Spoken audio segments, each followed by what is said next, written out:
அவர்கள் ரெம்நாடு ஷூட்டிங்கில் இருக்கிறார்கள். வாரியார் சுவாமிகள் ஒரு கோயில் திருப்பணிக்காக அவரிடம் வசூலுக்கு சென்றிருந்தார்கள்.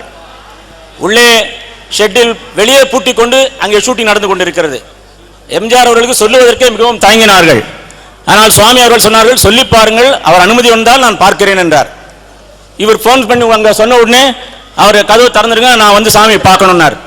சாமி வந்து பார்த்த உடனே, சாமி எங்கே வந்திருக்கீங்க ரொம்ப தூரம் கேட்டார். இந்த மாதிரி ஒரு கோயில் திருப்பணி பண்றேங்க, உங்களால் முடிஞ்ச செய்யுங்கன்னார். அவர் வேகமாக எழுதி கொடுத்துட்டார். அங்கே பார்த்தா பிளாங்க் செக். அவர் சாமி என்ன நினைக்கிறாங்கன்னா, அமௌண்ட் எழுத மறந்துட்டாருன்னு சாமி நினைக்கிறாங்க. நீங்க என்ன நினைக்கிறீங்கன்னு தெரியல. சாமி நினைக்கிறாங்க அமௌண்ட் எழுத மறந்துட்டாங்கன்னு. உடனே சாமி திருப்பி எம்ஜிஆர் கையில் கொடுத்து, சாமி சார் நீங்க ஒன்றும் அமௌண்ட் எழுதி கொடுங்கன்னார். சாமி நான் தெரிஞ்சுதான் பிளாங்க் செக் கொடுத்தேன் உங்களுக்கு. அவருடைய மனசு பாருங்க, ஏன் இந்த பட்டம் கொடுத்தாருன்னு இப்போ உங்களுக்கு புரியும். அதெல்லாம் அவர் மனசு என்னன்னா, இந்த திருப்பணிக்கு எங்கிட்ட வந்த பிறகு இன்னொரு ஆள்கிட்ட நீங்க போக கூடாது, நான் தான் கடைசி. உங்களுக்கு பேங்க்ல எவ்வளவு அமௌண்ட் வேணுமோ அவ்வளவு அமௌண்ட் இருக்குது. தயவுசெய்து கொஞ்சம் யோசனை பண்ணி பாருங்க என்ன மாதிரி வார்த்தைன்றது.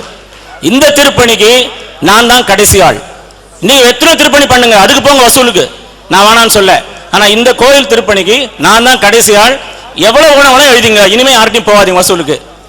பொன்மன செம்மல்றதுக்கு அர்த்தம் என்னன்னு உங்களுக்கு புரியும் நினைக்கிறேன் நான்.